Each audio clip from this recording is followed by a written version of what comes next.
مختصر تعارف۔ زکوٰۃ کے لفظی معنی پاک ہونا یا بڑھنا کے ہیں۔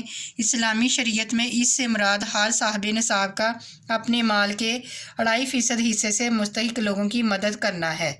کتنے حصے سے؟ 2.5% حصے سے۔ کن لوگوں کی؟ جو لوگ بہت مستحق ہیں کہ جو حقدار ہیں ان کی مدد کرنا ہے۔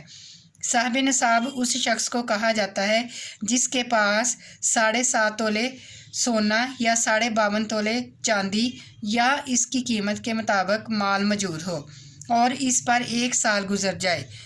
اسی طرح ایک مخصوص حساب سے مال مویشی پر بھی زکوٰۃ لاگو ہوتی ہے۔ مال مویشی جو ہے جانور جو پالتے ہیں ان پر بھی زکوٰۃ لاگو ہوتی ہے۔ زرعی پیداوار پر بھی زکوٰۃ دی جاتی ہے جسے عشر کہا جاتا ہے۔ جو پیداوار جو فصلیں اگتی ہیں ان پر بھی زکوٰۃ دی جاتی ہے اور اسے عشر کہا جاتا ہے۔ اسلام میں زکوٰۃ ادا کرنے کی بہت زیادہ اہمیت ہے۔